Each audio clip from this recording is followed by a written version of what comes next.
Mon mari a donné ma voiture à sa mère et la réaction de mon père a tout fait exploser. Je suis entrée dans la maison sous une pluie fine, ce genre de pluie qui transforme la rue en miroir poli et qui, pour un instant, lave même les humeurs. Le taxi avait calé devant l'allée, j'avais le manteau trempé sur les épaules, les cheveux collés à la nuque, la clé de la vieille voiture que j'avais choisie moi-même dans la poche. J'ai fermé la portière avec une lenteur théâtrale, prête à raconter une journée de plus, et j'ai eu cet éclair, un mot, une phrase qui a tout découpé. Le cadeau n'est plus à toi. Hugo l'a dit comme on annonce une évidence, sans voix haute, comme si le monde devait accepter son geste par simple logique. Sa mère, Rosa, avait besoin d'une voiture, m'a-t-il expliqué en croisant les bras. Elle en a plus besoin qu'elle. Il avait ce ton de justification qui masque l'arrogance. Offrir, décider, redistribuer selon son bon plaisir. Ma main, encore froide de la pluie, serrait la clé comme on agrippe une vérité trop lourde. Autour de la table, le salon digne d'un catalogue paraissait trop grand pour contenir l'attention. Don Ricardo, mon père, a posé son regard sur moi presque comme on pose un objet fragile sur une table, avec prudence, calculé et sans émoi apparent. C'était un regard qui ne levait pas la voix, mais qui pesait des montagnes. Il m'a regardé, puis Hugo, puis Rosa, sans sourire. « Il y a des protocoles », a-t-il dit lentement en rasant la phrase d'un silence sec. Le silence de quelqu'un qui sait comment les choses tournent et qui n'a pas besoin de hausser la voix pour que l'air se refroidisse. Rosa a ri, léger, faussement guindé, comme si la voiture n'avait été qu'un accessoire à son défilé. Elle s'est raconté des trajets imaginaires, des tâches domestiques qui demanderaient désormais un confort que, apparemment, je ne méritais plus. Hugo l'écoutait, fier de son geste, et chaque mot qu'il prononçait formait une petite plaie. Il n'avait pas cherché mon avis, il n'avait pas demandé, il avait décidé. Je me souviens du son des couverts à ce moment-là, un frôlement métallique répété, comme un métronome qui mesurait le temps vers quelque chose qui allait casser. Mon père n'a pas quitté Hugo des yeux. Il a pris une gorgée de vin, a reposé le verre et sans plus, il a effleuré son téléphone posé sur la nappe. J'ai vu le micro-mouvement, rien de plus, mais il suffisait. J'ai senti le courant changer. Il ne m'a pas regardé pour me consoler, il ne m'a pas serré la main, il a agi. Avant que je puisse dire quoi que ce soit, quelque chose, une petite vibration, un chuchotement de technologie a traversé la pièce. Mon frère a souri timidement, pensant que c'était un message banal. Ma belle-sœur a levé les yeux au plafond. Hugo, sûr de lui, s'est visiblement détendu. À l'extérieur, le monde continuait. Le bruit lointain d'une voiture qui klaxonne, des pas pressés sur le trottoir, une sirène qui recule. À l'intérieur, la maison contenait enfin la tempête. Si cette histoire vous touche, abonnez-vous et restez. J'ai besoin que vous puissiez entendre la suite. Je veux revenir en arrière juste un instant pour que vous compreniez la topographie de notre relation. Hugo n'était pas un homme méchant au sens caricatural. Il était gracieux en public, charmant lors des dîners, un enfant gâté qui avait appris à confondre autorité et affection. Sa mère, Rosa, avait appris à jouer de son rôle de matriarche. Elle avait la façon d'une femme qui a vécu ses meilleurs moments dans le reflet des vitrines et qui n'envisage pas l'idée d'occuper un fauteuil moins cossu. Ce n'était pas que je m'attendais à la perfection, personne ne l'est, mais la façon dont Hugo a choisi de disposer d'un cadeau pensé pour moi, sans m'en parler, a exposé quelque chose de plus profond. Un modèle de priorité où l'image, la loyauté au sien, primait sur le respect conjugal. Mon père, lui, est l'opposé, dans l'art du geste sec et définitif. Don Ricardo a bâti une réputation en économisant ses émotions mais pas son action. Sa phrase favorite quand j'étais enfant, c'était « Les gens jugent par ce qu'ils voient, on répond par ce qu'on prouve ». Ce soir-là, il a prouvé quelque chose d'autre. Il a rappelé que les actes ont un coût. Il a posé la main sur son téléphone et a envoyé un mot qui n'était pas pour effrayer, mais pour ordonner une suite administrative. Il n'y a pas de satisfaction bruyante dans ces actes, juste une exactitude cruelle parfois. Ce que mon père a déclenché n'a rien à voir avec un excès de pouvoir domestique. C'était l'activation d'un mécanisme auquel il avait accès, une chaîne d'intervention que je n'avais imaginé que comme des barrières, jamais comme des outils de riposte. Il a contacté son bureau sans lever la voix, comme on appelle un artisan pour réparer une fuite. Les mots ont circulé. Récupération d'actifs, dossier 87, autorisation signée, sécurité en route. Je ne sais pas précisément qui a appuyé sur quel bouton, je n'en ai pas besoin. Ce que je peux décrire, c'est la sensation nette que la scène a glissé d'une dispute domestique à quelque chose de public, mécanique et irrévocable. Quelques heures plus tard, la voiture était là où Hugo l'avait donnée, devant le centre commercial, sous des néons qui rendaient le rouge de la carrosserie presque vulgaire. Rosa avait garé comme pour une exposition. Elle était rayonnante, faisant des signes passants, acceptant les regards admiratifs comme d'autres acceptent les compliments. Elle avait pris la clé, l'avait tournée et semblait prête à partir sur le vaste empire des courses, des coiffeurs et des rendez-vous qui, dans son esprit, justifiaient la prétention. C'est là que la scène a basculé. Le téléphone a vibré dans la poche de Rosa. Elle a levé la tête, a froncé les sourcils, puis a souri comme on sourit à une campagne qu'on croit gagnée. Mais les sourires se figent vite quand la réalité administrative frappe. Des agents, en tenue sobre, ont approché la voiture. Ils n'ont pas crié, ne se sont pas imposés avec violence. Ils ont posé devant elle des papiers, des ordres dûment tamponnés, des preuves de propriété et de contrat. Les gestes étaient professionnels, presque polis. Et c'est sans doute ce qui a rendu la chose plus humiliante, la modernité froide de la procédure. Rosa a commencé par nier, puis par s'agiter, puis par perdre le fil des explications. Les badauds se sont approchés. Certains ont sorti leur téléphone. Il faut comprendre ceci. L'humiliation contemporaine n'a plus besoin d'une foule physique. Une vidéo suffit. Un téléphone enregistré en diagonale. Un commentaire hâtif, et le spectacle vous appartient à travers la lentille d'un autre. J'ai vu les visages des gens se tourner vers l'écran d'un passant. Un petit carré brillant qui commençait déjà à raconter sa version. Quelqu'un riait doucement, un autre fronçait le nez. Les conversations ont basculé en murmures, puis en chuchotements. Je n'ai pas regardé Hugo au début. J'étais là, coincée entre le soulagement que ça ne soit pas une gifle immédiate et la honte d'une scène qui se déroulait hors de toute dignité. Mais quand j'ai enfin croisé son regard, il était devenu petit, rouge, comme si son arrogance s'était soudain compactée en une boule d'amertume. « C'est une erreur », a-t-il murmuré. Sa voix sonnait étrange, comme si l'air, trop rempli d'yeux, comprimait même les syllabes. Il a essayé d'intervenir. Il a tenté d'argumenter. Les agents ont expliqué le protocole. Documents, propriété prouvée, mandat d'intervention, des mots secs qui n'appelaient pas à la discussion. Une caméra de sécurité a pris la scène, non pas pour la protéger, mais pour l'aggraver. Les images ont circulé en rafale. Rosa, les yeux larges, se débattant. Hugo, suppliant devant un officier qui consultait un dossier. Mon père, immobile à l'autre bout du centre commercial, regardant la restitution comme on regarde une pièce bien réglée. J'ai senti un mouvement instinctif de répulsion. Je voulais m'effondrer pour ceux qui perdaient tout, même si c'était leur faute. Il y a dans l'humiliation un goût amer qui ne se contente pas de la vengeance. C'est la complexité d'assister à la chute de personnes qu'on a aimées. En revenant à la table, la dynamique avait déjà changé. Hugo était pâle, les mots se nouaient au bord de sa langue. Des messages sont arrivés sur notre portable, des commentaires anonymes, des captures d'écran d'un voisin. « Ils l'ont publié », a murmuré ma belle-sœur. La maison, qui jusque-là avait été un théâtre policé, s'est muée en tribunal sans barreaux. Regard curieux, jugement à demi-mot et le malaise comme pièce maîtresse. Don Ricardo n'a pas haussé le ton, mais il a inscrit 2 lignes dans son carnet.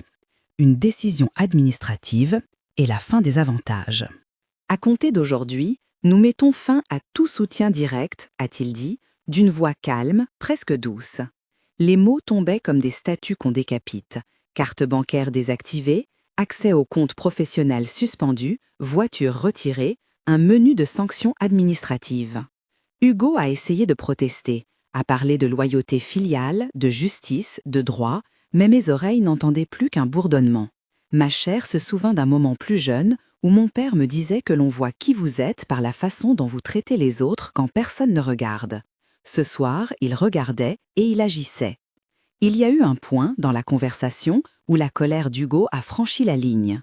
Il a commencé à m'accuser, la vieille tactique du projecteur, détourner la faute en l'attachant à la victime. Si ta famille n'avait pas été si, il a arrêté, cherchant le mot qui me déshonorait le plus. Je ne l'ai pas laissé finir. Le temple de la dignité ne tient pas sur des éclats d'orgueil.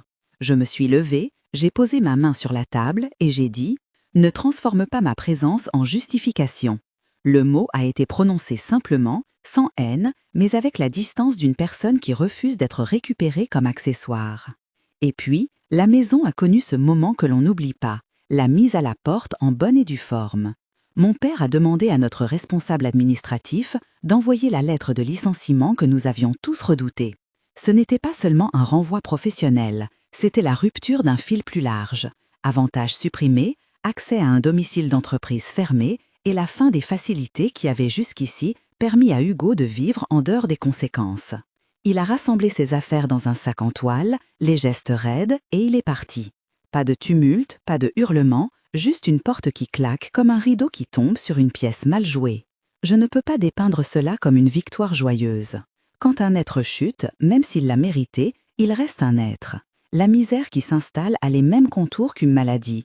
Elle ronge les projets, dévore la dignité, crée des réveils tardifs où l'on comprend enfin l'étendue de sa propre erreur. Ce que je retiens surtout de cette soirée, c'est l'odeur, un mélange d'alcool, de pluie et d'électricité dans l'air, et ce silence lourd qui s'agrandit après la tempête. Assise à la fenêtre, j'ai regardé la rue où Hugo disparaissait, le sac de toile en pendaison, et j'ai pensé à la suite. Les conséquences ne s'arrêtent pas à la porte qui claque. Elles se poursuivent dans des documents, des comptes formés, des créanciers qui frappent à la porte. Elles apparaissent dans la bouche des voisins et dans la mémoire des enfants qui observent. Elles signifient des nuits raccourcies, des annonces légales et, si la situation s'envenime, un passage par des salles d'audience. Pour ma part, je ne désirais pas l'humiliation de qui que ce soit. Mon désir a toujours été simple, clarté et justice. Je voulais qu'on me restitue ce qui m'appartenait, non par rancœur, mais pour réaffirmer une chose basique, le respect. Quand un cadeau est offert à l'un des deux dans un couple, il représente plus qu'un objet. Il représente une confiance, un symbole d'intimité et de décision partagée. Le fait que ce symbole ait été neutralisé par une logique de faveur filiale m'a blessé au même endroit que trahi. Et cela a activé chez mon père cette idée précise qu'il fallait rétablir l'ordre non par spectacle, mais par preuve et par actes administratifs. La nuit qui a suivi, j'ai roupillé comme on dort après un effort, santé physique, mais l'esprit en veille. J'ai pensé à ce que je devrais faire, appeler un avocat, classer des documents, organiser mes comptes. Tout cela semble banal écrit ainsi, et pourtant c'est là que commence la vraie bataille, dans la tenue. Le lendemain, en ouvrant mon courrier, j'ai trouvé l'une des premières répercussions concrètes. Une notification sobre, administrative, vérification financière. Un mot qui ne dit rien en soi, mais qui annonce le début d'un long travail. Il allait falloir démontrer l'origine des fonds, aligner les reçus, prouver que le cadeau m'avait été destiné et n'avait pas été détourné. La procédure ne serait pas faite de hurlements, mais de papier, de signatures, d'heures passées à reconstituer une histoire qu'ils espéreraient effacer par la fatigue. J'ai compris que ceci serait une lutte de patience. Je ne suis pas naïve, ce type de bataille épuise mentalement. Elle vous fait regarder vos proches autrement. Elle vous force à constater que certains s'éloignent, d'autres se rapprochent, et que les faux amis disparaissent comme s'ils n'avaient jamais existé. Mais il y a une force curieuse qui naît quand on doit se débrouiller seul, une capacité à trier l'essentiel du futile. Ce tri, douloureux, est également libérateur. Je n'avais pas prévu d'en arriver là quand j'ai choisi cette voiture. Je l'avais choisie pour sa couleur, pour la façon dont le cuir épousait la courbe du siège, pour le bruit discret du moteur. Elle n'était pas un symbole de richesse, simplement un complice pour mes trajets et mes rendez-vous. Qu'elle devienne l'étincelle d'un effondrement m'a surpris. Mais la vie, parfois, remplace des objets par des leçons. Dans les jours qui ont suivi, j'ai vu des voisins qui auparavant faisaient bonne figure à notre table me regarder comme si j'étais devenue une curiosité. Les commérages ont la peau fine, ils craquent à la première fissure. Mais parmi ces regards, d'autres ont changé. Des collègues m'ont envoyé des messages privés, non pour commenter la chute, mais pour proposer un soutien discret, une recommandation, un contact, une main tendue pour une formalité administrative. Ce réseau invisible a été ma bouée. Et puis il y a eu la première vraie confrontation, un appel d'un homme au ton mesuré qui s'est présenté comme auditeur. Il me demandait des dates, des factures, des copies de documents. Il parlait comme on parle pour construire un mur de certitude. Il n'était pas là pour juger, il était là pour rassembler des éléments. Sa voix m'a rappelé que, si la vengeance n'est jamais belle, la réparation par le droit est un chemin possible, froid, précis, mais juste. Je me suis mise au travail.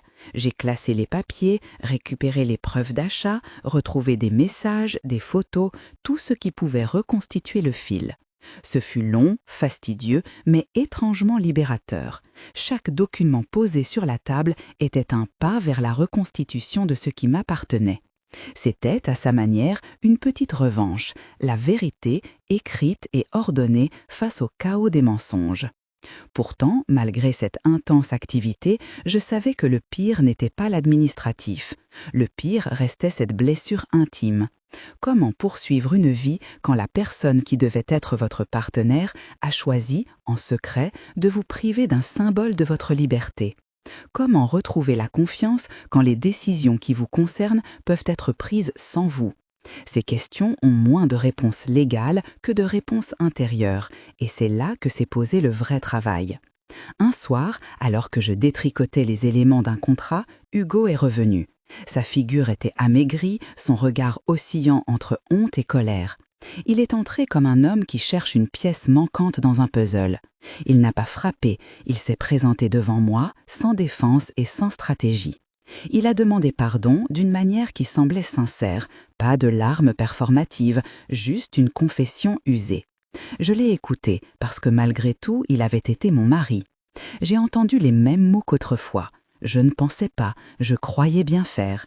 Puis il a essayé de vendre l'histoire de sa loyauté filiale, de la nécessité d'aider un parent vieillissant. Il avait des raisons, peut-être valables dans l'absolu, mais qui n'excusaient pas la manière. Ce que j'ai voulu lui dire et que je lui ai dit finalement, c'est que la loyauté ne peut pas bousculer le respect. Aider sa mère ne doit jamais être une excuse pour piétiner son conjoint. Nous avons convenu de parler à un avocat. Ce n'était pas seulement pour récupérer la voiture, c'était pour demander que l'ordre soit restauré, pour que la justice administrative trace une ligne. J'ai pensé souvent, à ce moment-là, à ce que signifie se reconstruire. Pour moi, ce n'était pas seulement récupérer un bien matériel, mais retrouver une capacité à décider de ma vie. Je n'en suis pas encore à la salle d'audience, les comptes ne sont pas clôturés et les conséquences financières commencent à peine à montrer leur visage. Mais une chose est claire, la vie a changé. La table où l'on dînait en riant a été le théâtre d'une fracture que ni la pluie ni les excuses ne refermeront tout de suite. Et quelque part, dans l'épaisseur de cette fracture, j'ai perçu l'amorce d'un autre chemin, plus sobre, plus lucide, peut-être plus digne. Ce soir-là, en fermant les volets du salon, j'ai posé la main sur la robe étalée sur le fauteuil. Ce n'était pas pour paraître, mais pour sentir, la sensation d'un vêtement qui a gardé la mémoire d'une vie plus paisible. J'ai respiré, lentement, et j'ai regardé la fenêtre. Dehors, la rue brillait, des reflets d'or et d'eau. Je me rappelle avoir pensé que, même si tout explose autour de vous, il y a des façons de ramasser les morceaux sans devenir quelqu'un d'autre. La suite s'annonce longue. J'ai senti le premier coup, et ce coup a réveillé autre chose en moi, une capacité d'inertie devenue énergie. Je vais devoir inventer, négocier, pardonner quand il faudra, mais aussi tenir ferme quand la raison l'exigera. J'attends encore les retombées publiques, les ramifications légales, les positions des gens autour de nous. Et je sais, avec une certitude froide, que la réaction de mon père a effectivement tout fait exploser. Non seulement la relation de couple, mais un univers de petite complaisance, d'avantages non mérités et de complicité muette. Je me suis levée, j'ai pris ma tasse de thé et je suis restée un instant à écouter. Le monde faisait un bruit de fond et à l'avant-plan, la réponse de certains commençait à poindre. Appels professionnels, emails et une inquiétude sourde. Je savais que la bataille ne serait pas seulement juridique, elle serait aussi sociale et parfois cruelle. Il faudra expliquer. Il faudra, surtout, décider qui on veut être à l'issue de tout cela. Je me suis dit ceci, et c'est peut-être la chose la plus honnête que je puisse partager. Les objets peuvent être rendus, les comptes peuvent être rectifiés, les statuts administratifs peuvent changer. Mais la vraie reconstruction se fait dans les chambres calmes, loin des écrans et des jugements. C'est là, dans la répétition des gestes quotidiens, que l'on retrouve l'estime de soi. C'est là que je sais que je dois aller. La nuit tombait. À la fenêtre, un reflet a passé, comme une image qui se ferme. J'ai fermé mon rideau, non pas pour fuir, mais pour préparer la suite. Les décisions étaient à prendre, les documents à rassembler, les discussions à avoir. Et au milieu de ce travail patient, je sentais, pour la première fois depuis longtemps, une forme étrange de liberté, celle d'une personne qui reprend la main sur son histoire. La suite exige patience, méthode et cœur, mais j'avais commencé. Le matin suivant a commencé comme un manège discret. Rendez-vous, appel, signature. Les heures n'avaient plus la même densité qu'avant. Elles se diluaient entre des tâches administratives qui demandaient une patience presque mécanique et des moments où l'émotion revenait, sourde, pour rappeler que ce n'était pas seulement du papier que l'on manipulerait, mais des pans de vie. Mon avocat, une femme au regard tranquille, m'a dit dès notre première rencontre « Nous allons agir avec méthode ». Ces mots, simples, m'ont donné un point de repère. La méthode tamise le désordre. L'auditeur qui avait pris contact s'est avéré être un professionnel consciencieux. Il parlait en liste courte, comme on énonce les pierres d'un édifice. Date, preuve d'achat, transfert visible, témoin. Il était clair, gagner ne dépendrait pas d'une trande mise en scène publique, mais d'une accumulation d'éléments, de lettres, d'extraits et de factures que l'on assemblerait pour former, lentement, un récit indiscutable. J'ai cessé d'espérer des révélations spectaculaires et j'ai commencé à apprécier la solidité du détail. Il y a eu des moments impatients. Hugo a essayé le chantage affectif, qui n'a jamais été son fort, mais qu'il a tenté comme on essaye un vêtement trop petit. Mal. Il m'a proposé un règlement à l'amiable. Sa proposition sonnait creuse parce qu'elle cherchait à rétablir un statu quo qui ne pouvait plus exister. Elle était aussi une tentative pour éviter la honte publique. J'ai refusé. Ce n'était pas par mépris, c'était une question d'intégrité. Accepter son arrangement, c'était accepter l'idée que les décisions qui concernent une personne peuvent être prises sans elle. Je n'avais pas envie d'échanger ma dignité contre une paix factice. Les semaines suivantes ont été rythmées par des audiences préparatoires, des immobiliers levés au microscope et des rendez-vous avec des banques. Les institutions ont répondu avec leur langue. Avenants, notifications, mesures conservatoires. Certaines décisions prises par mon père, quoique indirectes, avaient déclenché une réaction en chaîne. Les comptes professionnels auxquels Hugo avait accès ont été bloqués par une procédure interne. Des demandes de justificatifs sont arrivées. Je répétais souvent à voix basse, comme pour m'en convaincre, la justice administrative ne se nourrit pas d'animosité, elle exige des preuves. Au fil de ces étapes, le paysage social changeait. Les réseaux sociaux avaient fait le travail qu'ils savent faire, transformer un épisode privé en objet de curiosité collective. Une vidéo prise au centre commercial tournait encore, mais son souffle s'amenuisait à mesure que les médias professionnels se montraient plus prudents et que la vérité factuelle commençait à émerger. Dans la communauté, certains voisins se tenaient à distance, comme on évite une maison en travaux. D'autres, plus discrets, envoyèrent des messages de soutien. Ces petits gestes étaient surprenants de valeur. Ils me rappelaient que l'on n'est jamais totalement seul, même quand certaines personnes que l'on aimait semblent s'en être allées. Rosa, de son côté, a d'abord perdu ses habitudes d'apparat. Les rendez-vous gluants de maquillage et les salons cossus ont été remplacés par des appels anxieux et des visites chez des vieilles amies qui désormais lui parlaient différemment. Elle ne se montrait plus. Quand elle osait sortir, sa démarche était hésitante. Le maintien qui jadis soutenait une posture sociale s'était effrité. Ce qui m'a frappée, au début, c'était moins la fierté blessée que l'épuisement. J'ai vu ses mains trembler en essayant de compter un billet, et ses gestes me semblaient plus humains que tout dédain que je pourrais avoir porté sur elle. Hugo, privé de commodité, s'est trouvé confronté à la réalité correcte de ses dettes et de son manque de préparation financière. Nous n'avons pas besoin d'affabulation pour rendre crédible la détresse. Les factures continuent d'arriver, les délais de paiement ne se soucient pas d'excuses sentimentales. Il a cherché du travail, il a essayé de rétablir des contacts, mais la réputation est parfois un fardeau qui suit partout. J'en ai eu pitié à des moments, malgré tout. Il n'est pas tombé d'un piédestal intangible, il a trébuché dans la matière même de la vie quotidienne, et c'était douloureux à voir. La procédure judiciaire a finalement atteint son point culminant avec l'audience au tribunal. Entrer dans cette salle m'a rappelé la nature quasi sacrée des espaces qui doivent trancher sur la vie des gens.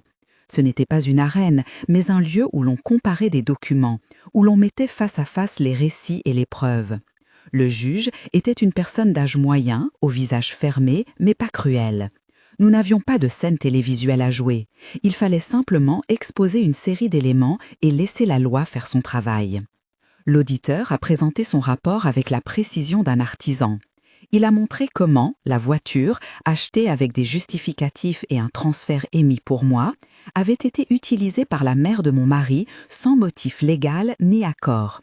Il a mis en lumière des mouvements de fonds en marge, des avances, des apports, des frais habilement déguisés, et a expliqué comment certaines transactions, bien qu'apparemment légales, s'inscrivaient dans une logique de détournement d'avantages. Le tout était exposé sans colère, mais avec une clarté qui laissait peu de place au doute. Hugo a pris la parole. Ses mots, hésitants, tentaient de tisser une histoire alternative, celle d'une solidarité familiale, d'un besoin urgent, d'une erreur de communication. Il n'a pas accusé, il a expliqué, cherchant la compassion. Le juge a écouté, a posé des questions courtes et techniques. Il n'était pas là pour mordre dans le spectacle. À un moment, la fatigue a traversé le visage d'Hugo. L'homme qui autrefois se présentait assuré, poli et sûr de ses choix, était devenu quelqu'un qui semblait chercher une raison qui le disculperait de sa propre impéritie. Le jugement, quand il est arrivé, a suivi la logique froide des preuves. Le tribunal a reconnu ma propriété sur le véhicule et a ordonné sa restitution, ainsi que le remboursement des frais engagés pour son acquisition et son usage non autorisé. Il a aussi recommandé des mesures financières correctrices, remboursement échelonné, saisie possible sur certains biens si les délais n'étaient pas respectés, et la reconnaissance d'un manquement moral sérieux de la part de Hugo. Le divorce a été prononcé à l'amiable sur la base d'un consentement mutuel, mais assorti d'une annexe de réparation financière. Ce n'était pas une victoire triomphante, il n'y avait pas de célébration ostentatoire, c'était plutôt un exercice d'ordre, une tentative de mettre des règles où des décisions arbitraires avaient causé du tort. Ce verdict n'a pas mis fin à la douleur. Il a posé des règles, a imposé des conséquences, a rétabli des droits. Mais il a aussi laissé derrière lui des traces. Rosa, qui avait regardé l'audience depuis une salle attenante, a vécu ce qui lui semblait être une chute de statut complète. Après la décision, elle a écrit une lettre à notre famille. J'en ai lu plusieurs passages et il était possible d'y déceler un mélange d'orgueil blessé et d'une sorte de lucidité nouvelle. Elle a mentionné des regrets, mais aussi des peurs, l'âge, la perte, un futur incertain. J'ai préféré ne pas répondre publiquement à sa lettre. Parfois, la réaction la plus digne est l'absence de parole qui ne ferait que relancer le feu. Après le tribunal, la vie a commencé à reprendre une forme nouvelle. J'ai fermé plusieurs dossiers, réglé des formalités, changé des serrures, réorganisé mes finances pour qu'elles ne soient plus jamais tributaires d'une figure tierce qui déciderait à ma place. Cela n'a pas été drôle.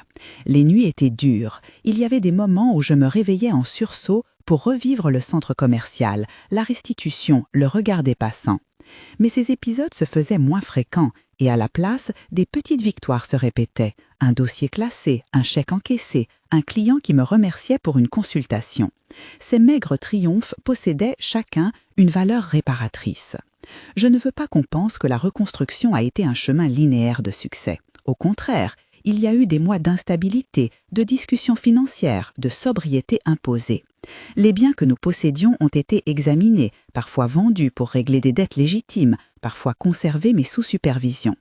Hugo a dû apprendre la logique du travail concret, rendre, produire, tenir des horaires, tandis que Rosa découvrait les limites d'un réseau social autrefois confortable. Ils ont dû s'adapter. Leur chute n'a pas été une punition revendiquée, elle a été la conséquence d'habitudes qui ne tenaient pas sous la lumière de la responsabilité. Ce processus a aussi réveillé chez moi une autre énergie. Non pas de revanche, mais de création. J'ai commencé à penser à la manière dont je pourrais transformer cette expérience en quelque chose d'utile. L'idée d'une petite entreprise m'est venue comme une évidence compliquée. Un cabinet de conseil spécialisé pour aider des personnes dans des situations de crise financière et relationnelle centrées sur la reconstruction, la restitution et la prévention. Je voulais offrir plus qu'un service juridique ou financier. Je voulais proposer une méthode qui remplacerait la honte par la compétence. La création de cette structure a demandé du courage et de l'humilité.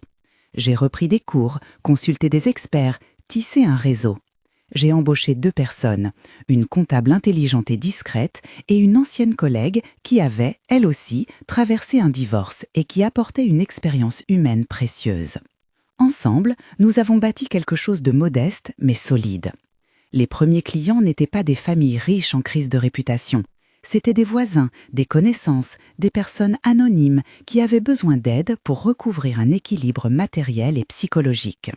Parallèlement, j'ai décidé de lancer une petite fondation, lancée avec des fonds modestes, mais pensée pour amplifier la voix des femmes qui, comme moi, avaient subi des injustices domestiques et financières.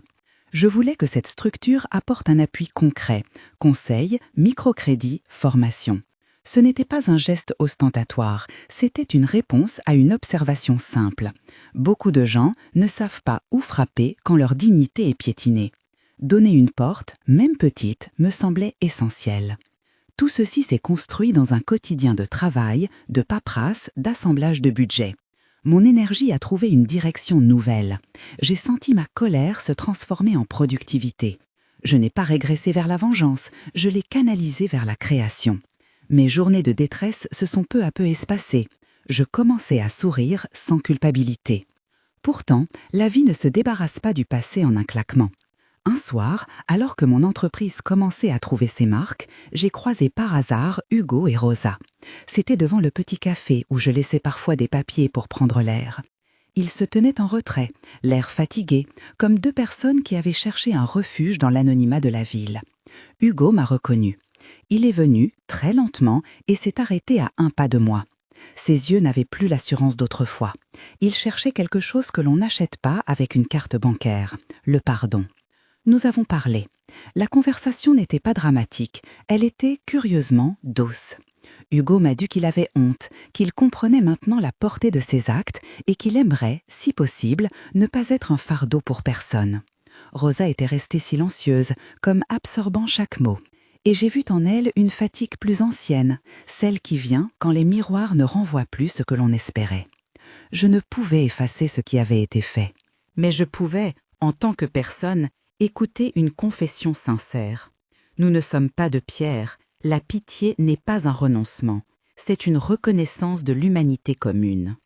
Il est vrai que, derrière certaines de leurs tentatives, se cachait un désir de renouer avec ce qui avait été perdu. Mais l'indispensable était franchir la ligne, accepter les conséquences, œuvrer pour réparer et, surtout, ne plus reproduire. J'ai vu en Hugo une volonté, parfois fragile, de bâtir une existence propre. Je n'ai pas rêvé d'une réconciliation sentimentale, je voulais simplement, pour ma tranquillité et pour la moralité du processus, sentir que la justice avait ouvert une porte vers la responsabilité. Avec le temps, la réalité des conséquences financières s'est installée. Les objets ont changé de main, des ventes silencieuses ont eu lieu, des appartements cossus se sont transformés en espaces plus raisonnables. Ce n'était pas une déchéance spectaculaire, c'était la mise à l'épreuve des choix. J'ai assisté parfois à conversations où ils tissaient leur nouveau quotidien avec plus de modestie. J'ai pensé que la dignité pouvait renaître aussi dans le travail ordinaire. Ma propre vie, à mesure que les mois passaient, a repris une teinte plus claire. Mon entreprise grandissait à son rythme, la Fondation a pu offrir ses premières bourses aux femmes qui souhaitaient apprendre un métier ou monter un micro-projet. Ces réussites, modestes, me procuraient une joie profonde. Elles me rendaient la sensation d'être utile, d'avoir converti une humiliation en un terrain de reconstruction pour d'autres. Ce n'était pas une revanche, c'était une transformation. J'avais pu, par la force du travail, reprendre la main sur mon récit. Il y a eu des moments d'intense vulnérabilité. Entendre un voisin prononcer une remarque injuste dans le marché, recevoir un message acerbe, constater que certaines amitiés s'étaient envolées. Mais face à cela, j'avais désormais des outils. Mes mots, mon réseau, ma détermination. J'ai réappris à me protéger sans dresser de mur. J'ai donné des limites claires, j'ai su me retirer des discussions qui nourrissaient la douleur sans apporter de solution. L'année suivante, un rendez-vous symbolique a été fixé. Un dîner que j'organisais pour remercier les partenaires de la Fondation. Je l'avais imaginé comme une petite cérémonie intime, un moment pour partager des réussites et se projeter. Le lieu était un restaurant simple et élégant, une salle où la lumière était tamisée et la musique discrète. J'ai choisi ce lieu précisément pour sa sobriété.